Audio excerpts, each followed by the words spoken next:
Hello students, how are you? Today we are going to start the new poem that is in your syllabus, and the name of the poem is, you can see the name of the poem is "Tis the Wind and Nothing More." Tis the wind and nothing more. Before starting this, I would like to tell you something about this. First of all, I would like to tell you about the poet. Here is a picture you can see, and this is the picture of Edgar Allan Poe, the name of the poet, and he was born in 1809 to 1849. Okay, he died in 1849, and he was an American writer, editor, and literary critic. He is best known for his poetry and short stories, especially his tales of mystery and horror. His stories and poems often deal with the themes of death and loss and have a dark, brooding atmosphere. The Raven is one of the Poe's most popular poems. That's what I would like to mention. The most famous poem is The Raven, and here this is the extract of that poem. The title of the poem is The Raven, but here it has been mentioned at the first line, and the first line is "tis." Here you can see the raven, okay, a word. Now, "tis the wind and nothing more." Tis, you can see apostrophe tis. It means it is. Here it is tis. Okay. So it is the wind and nothing more. Here you can see the vocabulary. Dreary means dismal, bleak or boring, low, folklore, bleak, that is gloomy, amber, amber means glowing piece of coal or wood of a dying flame. Then morrow, morrow is tomorrow. Here next is surcease, that is end. Okay, so here we have discussed the vocabulary. Now we are going to start the poem. Listen it carefully, you are going to have interest. Or I just mentioned some beginning lines of it, like here: once upon a midnight dreary, while I pondered weak and weary over many a quaint and curious volumes of forgotten lore, while I nodded nearly napping, suddenly there came a tapping, as of someone gently rapping at my chamber door. "'Tis some visitor," I muttered, tapping at my chamber door. "Only this and nothing more." Interesting lines? Yes. So this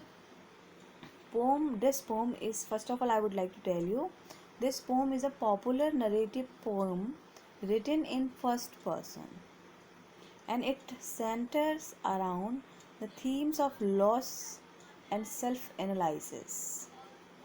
Here, as I have mentioned, a word raven. Raven personifies the feeling of intense grief and loss. Grief and loss.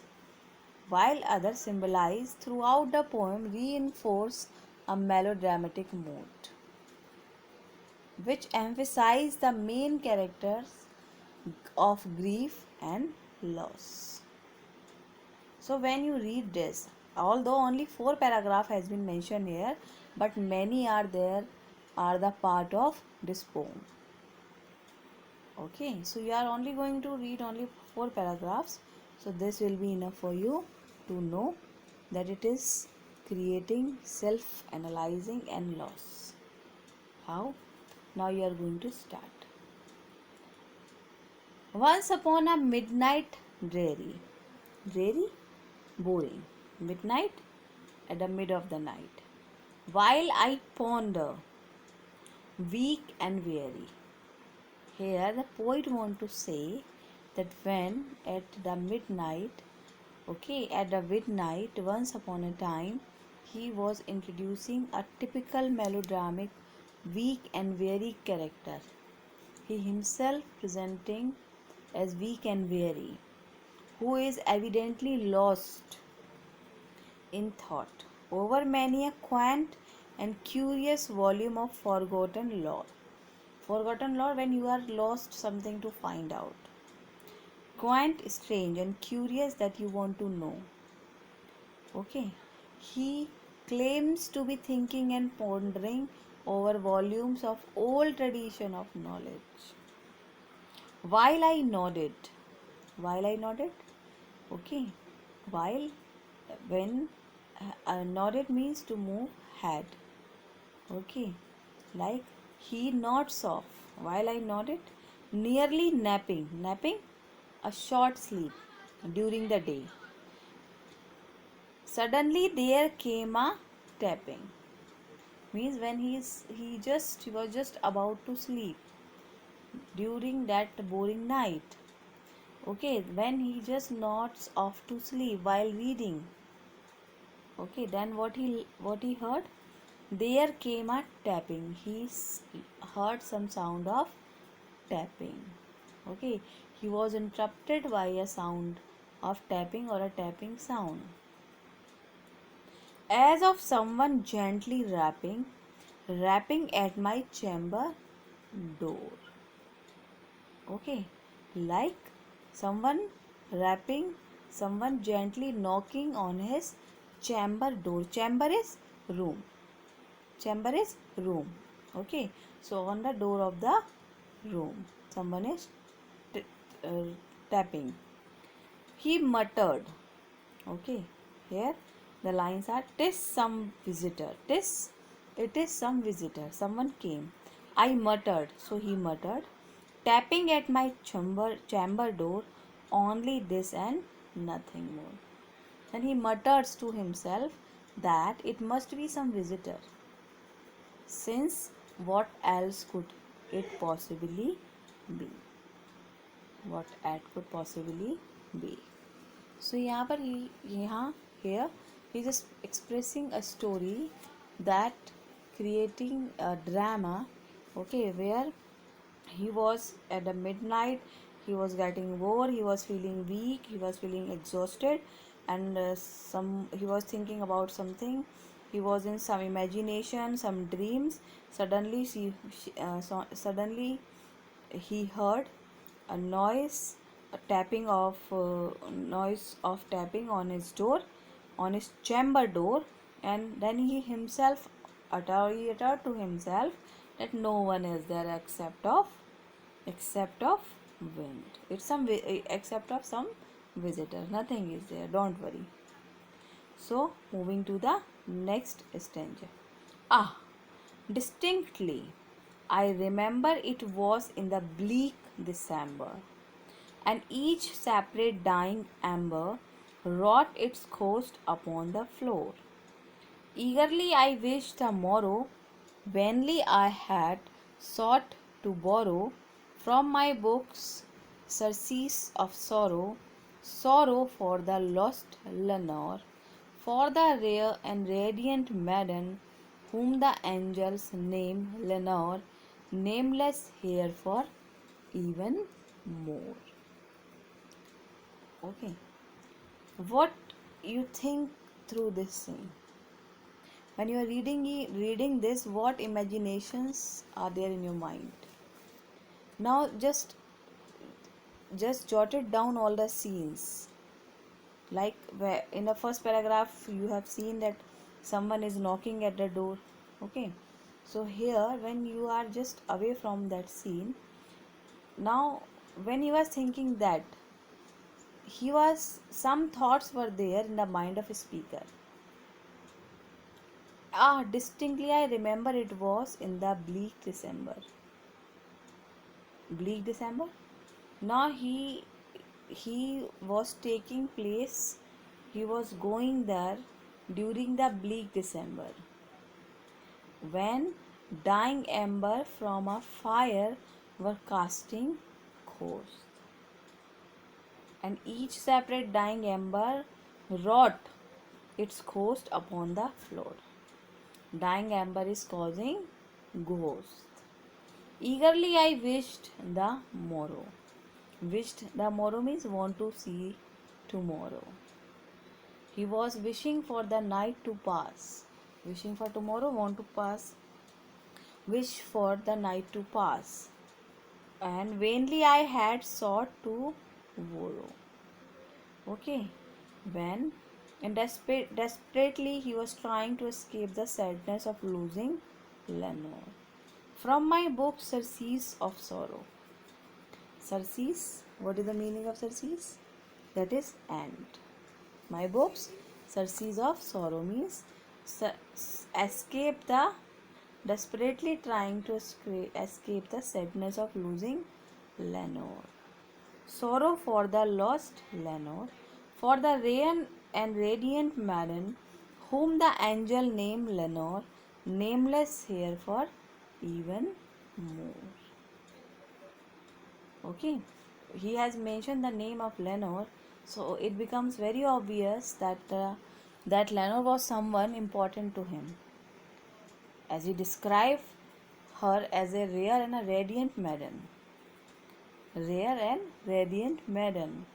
And it also becomes evident that she had died, since she was now nameless forever more in the world. Okay, here for the rare and radiant maiden, the angel names Lenore, nameless here for evermore. Nameless ever for here means nameless, having no name, forever. Moving to the next page. Here, this is the picture.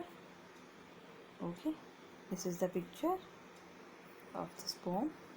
Then moving to the next page. Now, next paragraph. Although this one is not the third paragraph, in the original one it is the next one to that, but here we are going to read it at the next. Deep into the darkness peering. Deep into the darkness peering. Long I stood there wondering, fearing, doubting, dreaming dreams no mortal ever dared to dream before. But the silence was unbroken. But the silence was unbroken, and the stillness gave no token. And the only word there spoken was the whispered word Lenore. This I whispered, and an echo murmured back the word Lenore. Merely this and nothing more. Merely this and nothing more. Here in the next paragraph, finding nothing on the other side of the door. Deep into the darkness, peering. Long I stood there wondering, fearing, doubting, dreaming dreams no mortal ever dated to dream before. When he was there and find nothing other at the other side of the door, that make him surprised. He stands there staring into the darkness with his mind racing in the imagination. Okay, but the silence was unbroken. Silence was unbroken means it was silence all around. And the stillness gave no token means he was finding someone, but nothing was there. No one was there. Stillness, again calm and quiet. So token, sign. No sign of anyone there. And the only word there spoken was the whispered word Lenore. And what he heard? He only heard Lenore. This I whispered, and an echo murmured back the word. Echo, when it echoed. Okay, when it echoed. So then it murmured Lenore. Merely this and nothing more. Merely this, he heard nothing, only Lenore. Here he emphasizes how surprised he was looking into the stillness and silence of the night. He was searching for something, but didn't find anything. He only want to see Lenore, and even want to think about Lenore, and for his surprise, his suffering to finding Lenore got nothing coming to an end, not coming to an end. Okay, means he truly want Lenore, he truly want to see the Lenore, but this was a weakness of his, that he is not able to find it up. Okay, so coming to the next stanza. Back, back into the chamber turning, back into the chamber turning, all my soul within me burning. So this paragraph we will discuss in the next class. Okay, thank you and have a nice day.